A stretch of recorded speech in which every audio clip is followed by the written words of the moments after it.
بسم الله الرحمن الرحيم الحمد لله الذي لم يتخذ صاحبة ولا ولد ولم يكن له شريك في الملك ولم يكن له ولي من الذل وكبره تكبيرا اللهم صل على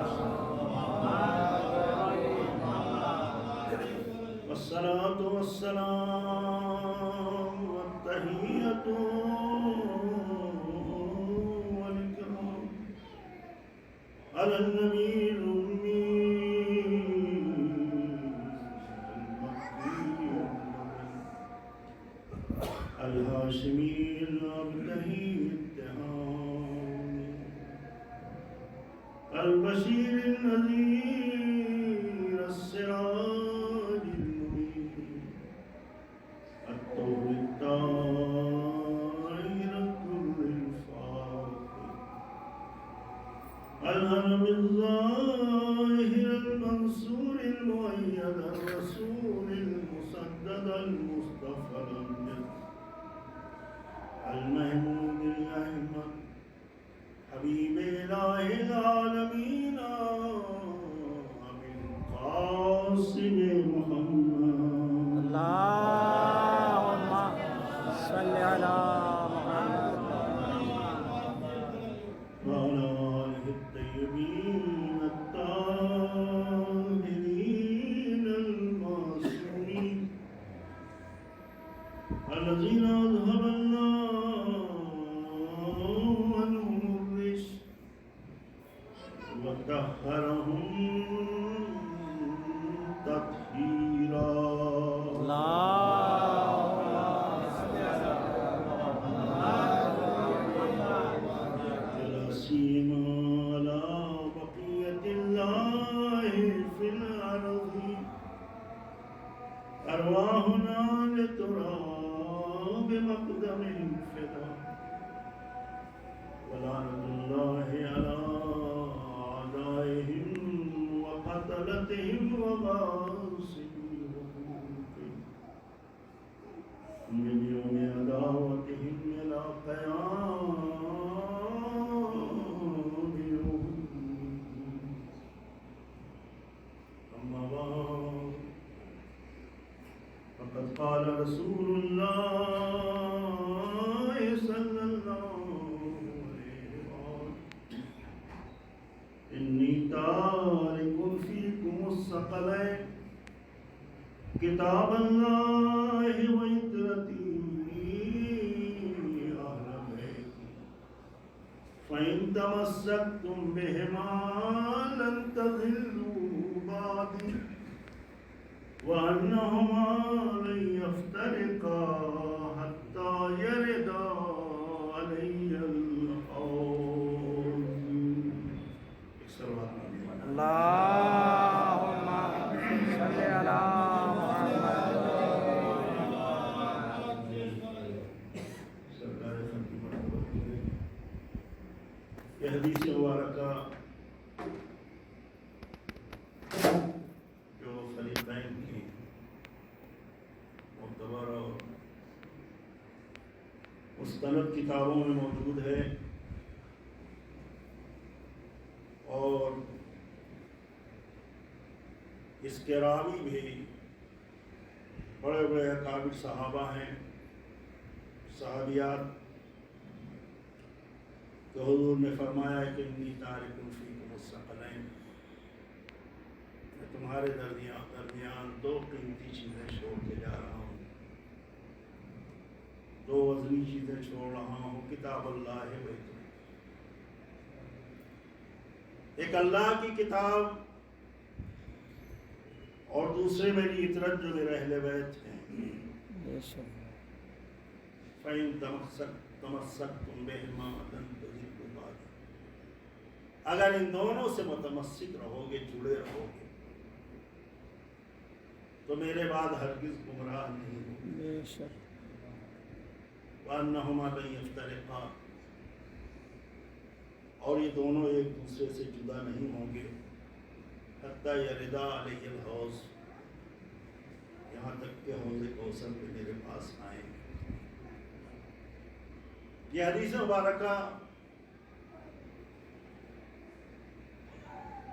جس میں حضور نے صاف صاف اعلان کر دیا ہے کہ یہ دو چیزیں ہیں گمراہی سے بچنے کی۔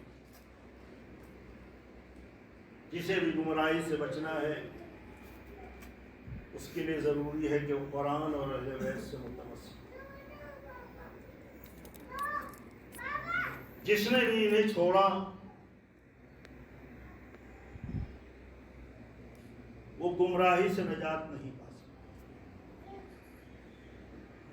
اب آپ خود اندازہ لگائیں کہ رسول فرما رہے ہیں کہ یہ دو چیزیں کہ اگر ان دونوں سے متمسک رہو گے تو میرے بعد ہرگز گمراہ نہیں ہوگے۔ اب اگر کوئی کہے کہ حسبنا کتاب اللہ، تو آپ کیا نتیجہ نکالیں گے کہ یہ خود گمراہی کی طرف جا رہا ہے۔ رسول تو ہدایت کا نسخہ بتا رہے ہیں کیا آگے نہیں کہ ہدایت چاہیے تو قرآن اور اہل بیت، سبحان اللہ۔ اور جو بھی ان میں سے کسی ایک کو بھی چھوڑے گا وہ گمراہ ہو جائے گا۔ قرآن اور اہل بیت،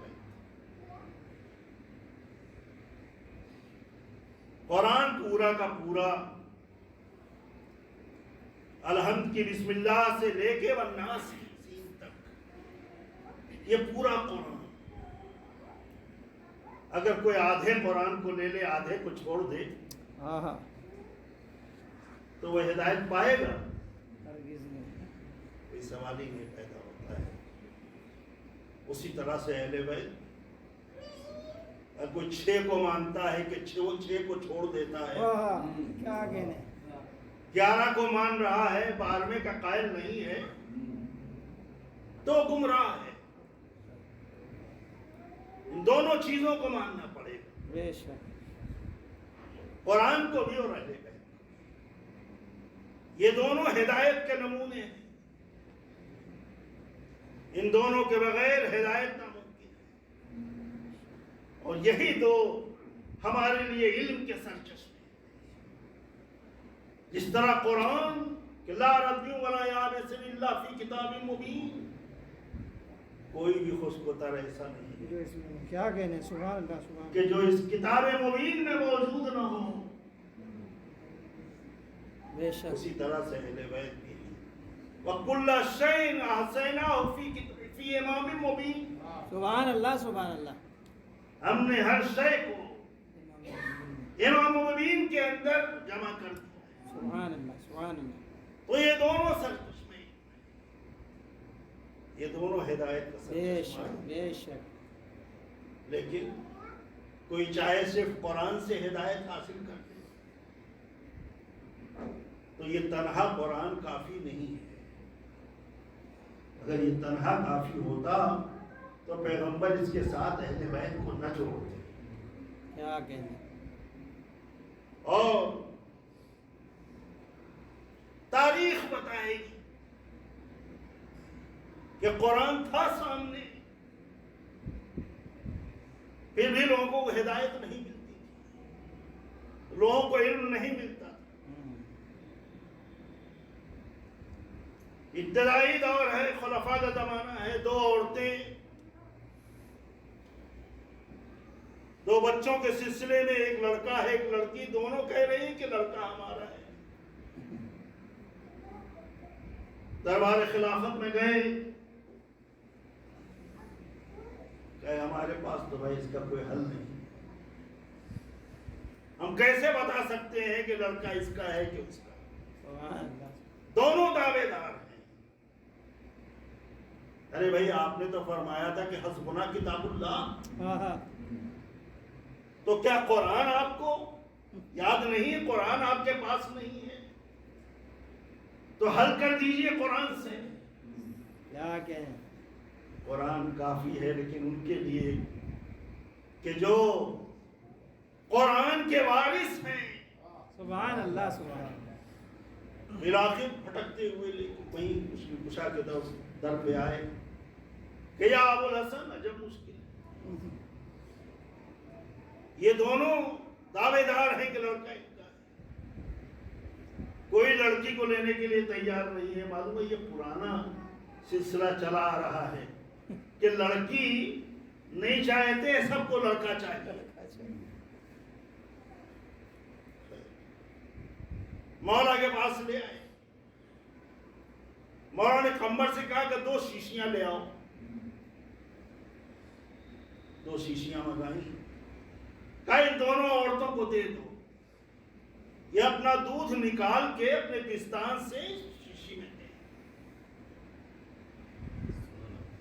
دونوں نے، ماں نے وہ دودھ نکال کے شیشی میں دیا، کہا تول لو، جو وزنی ہو سبحان اللہ سبحان وہ اللہ لڑکے کی ماں ہے، سبحان اللہ سبحان اللہ اور جو ہلکا ہو وہ لڑکی کی ماں ہے۔ سبحان اللہ سبحان اللہ لوگ حیران ہیں، یہ کہاں سے؟ کہا قرآن ہی سے۔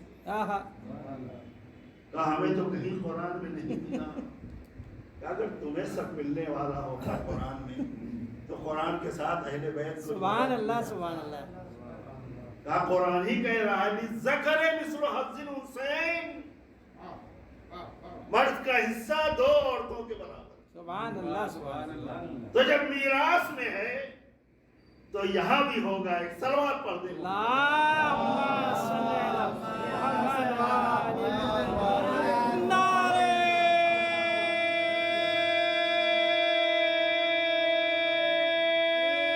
حیدری،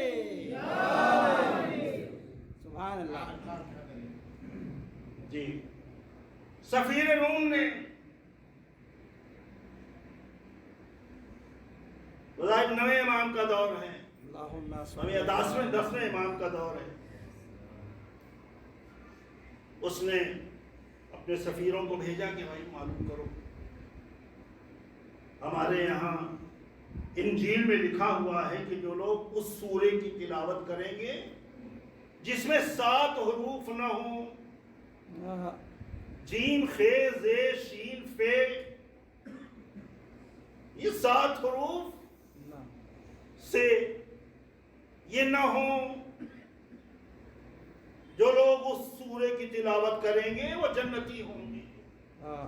جو نماز میں ایسا سورہ پڑھیں جس میں یہ 7 حروف نہ ہوں وہ جنتی ہیں۔ خلیفہ صاحب نے اپنے تمام علماء کو بلایا، مفتیوں کو بلایا اور سب سے پوچھا بھائی وہ کون سا؟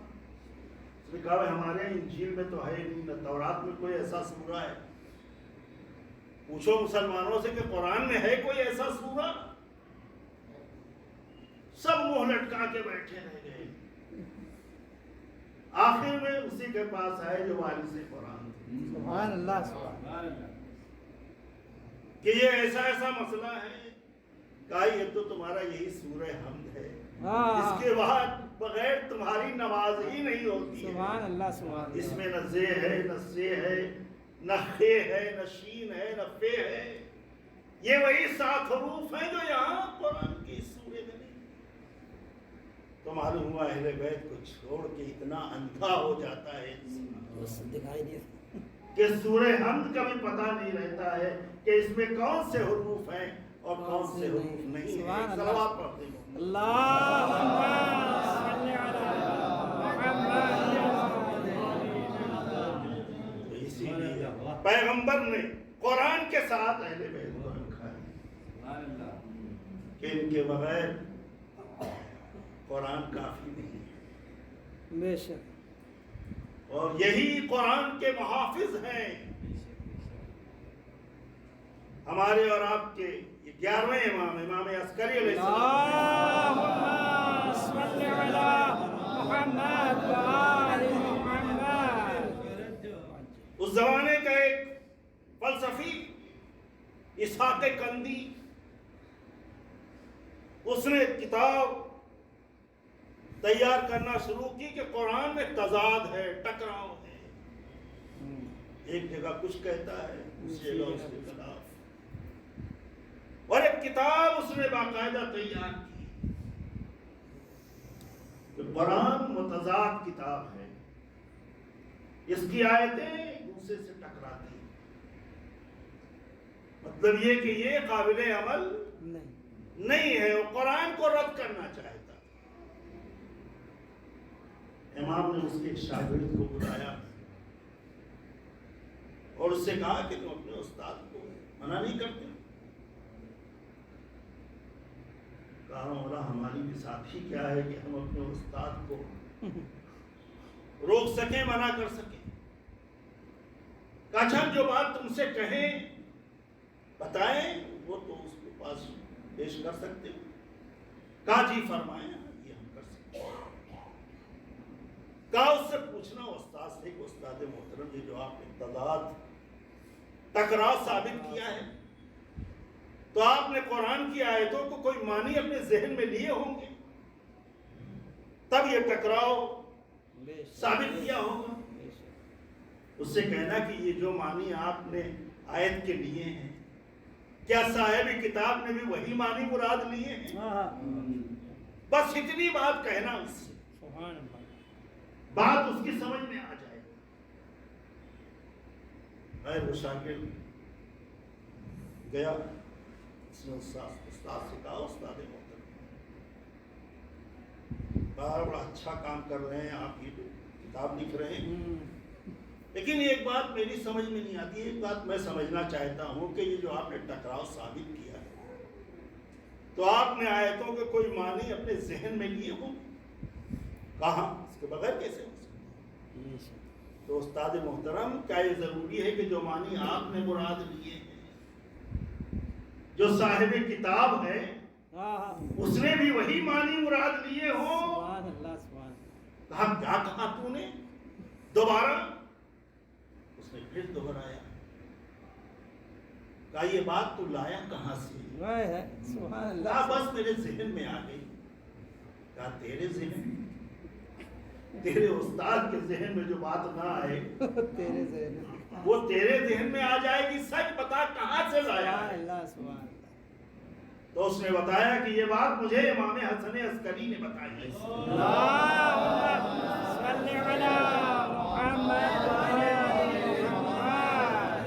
اب تو نے حق بات کہی، اس گھرانے کے علاوہ کوئی ایسی بات کہی نہیں سکتا۔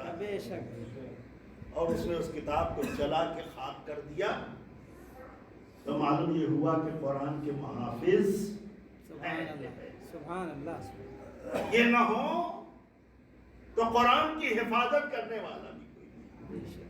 جبھی تو حضور نے کہا کہ وَلَن يَفْتَرِقَا وَأَنَّهُمَا لَن يَفْتَرِقَا، یہ دونوں ایک دوسرے سے الگ نہیں ہوں گے حتیٰ یردا علیہ الحوض، یہاں تک کہ حوض کوثر پہ میرے پاس آئے۔ ظاہر سی بات ہے کہ قرآن جب روئے زمین پہ ہے تو کبھی بھی کسی دور میں بھی کوئی ساق کندی پیدا ہو سکتا ہے، لہذا ہر دور میں ایک وارث قرآن کا ہونا ضروری ہے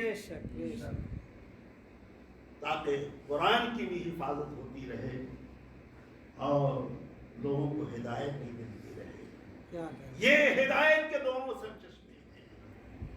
یہ اور بات ہے کہ ایک قرآن صامت ہے، ایک قرآن ناطق ہے، تو یہ حضور کا فرمان ہے کہ یہ دونوں ایک دوسرے سے جدا نہیں ہوں گے، یہ کبھی ایک دوسرے سے الگ نہیں ہو سکتے۔ ماننا پڑے گا کہ آج بھی اگر قرآن ہے تو اس کا وارث آج بھی موجود ہے، ورنہ حدیث رسول کی تکذیب ہوتی ہے۔ رسول نے فرمایا ہے تو اسے کوئی رد نہیں کر سکتا۔ وہ جو وما ينطق عن الهوى ان هو الا وحی یوحی، جس کی گفتگو وحی الہی ہوتی ہے اس کے رد ہونے کا کوئی سوال ہی نہیں پیدا ہوتا ہے۔ بڑی کوششیں کی کہ قرآن کو تنہا کر دیا جائے، اہل بیت کو ختم کر دیا جائے، لیکن